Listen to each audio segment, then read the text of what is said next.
মাস মুহররম মাসে ফেরাউনের কবল থেকে আল্লাহ সুবহানাহু ওয়া তাআলা মুসা আলাইহিস সালাতু ওয়াস সালামকে মুক্তি দিয়েছিলেন।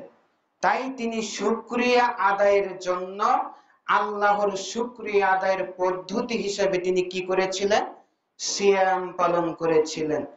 সিয়াম পালন করেছিলেন কয়টি? একটি। আর মুহররমের কয় তারিখে? 10ম তারিখে, 10 তারিখে।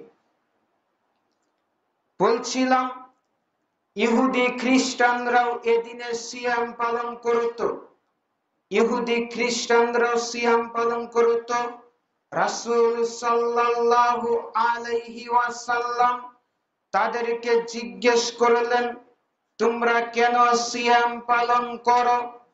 তখন তারা বলল যে এদিন মুসা আলাইহিস সালাতু ওয়াস সালামকে আল্লাহ স্বৈরাচারী শাসক জালেম ফেরাউনের হাত থেকে বাঁচিয়েছিলেন, তার কবল থেকে মুক্তি দিয়েছিলেন। তাই এদিনে মুসা আলাইহিস সালাতু ওয়াস সালাম সিয়াম রাখত। আর আমরা মুসাকে ভালোবাসি, তাই আমরাও এদিন সিয়াম পালন করি। তখন মুহাম্মদ সাল্লাল্লাহু আলাইহি ওয়াসাল্লাম বলছেন যে তোমরা শুধু মুসাকে ভালোবাসো, তোমাদের চাইতেও আমি মুহাম্মদ মুসাকে অধিক ভালোবাসি। এখন থেকে আমিও সিয়াম পালন করব।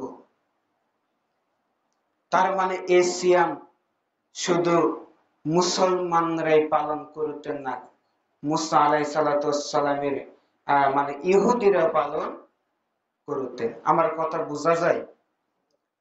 বলতে চাচ্ছিলাম মুহাম্মদ সাল্লাল্লাহু আলাইহি ওয়াসাল্লাম সাহাবীদের সামনে এসে বলছেন, সাহাবীরা শুনো, ও সঙ্গী সাথীরা শুনো, মুহররমের 10 তারিখে সিয়াম পালন করতে হবে।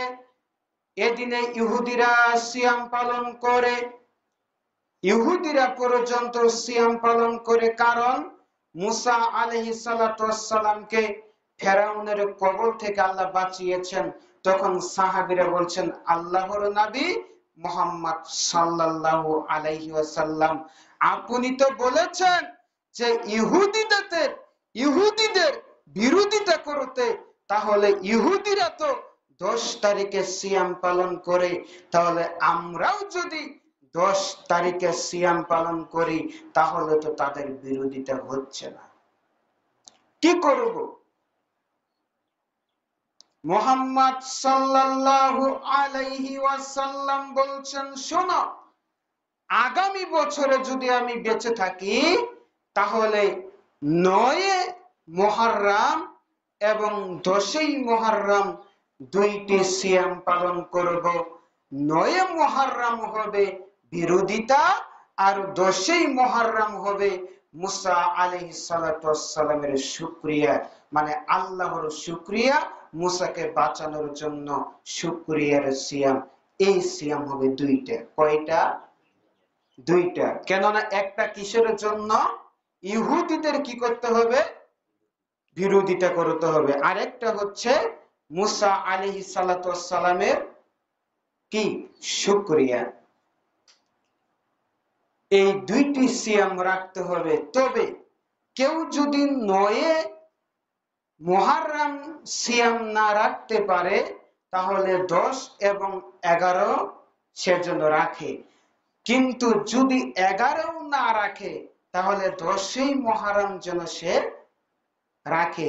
রমজানের সিয়াম ফরজ হওয়ার পূর্বে আগে মুহাম্মদ সাল্লাল্লাহু আলাইহি ওয়াসাল্লাম এটা কন্টিনিউ সব মানে একেবারে সিরিয়ালের সাথে প্রত্যেক মুহররম মাসে 10 তারিখে সিয়াম রাখতেন। মুহাম্মদ সাল্লাল্লাহু আলাইহি ওয়াসাল্লাম এটা রাখতেন যতদিন বেঁচে ছিলেন। জানার পরে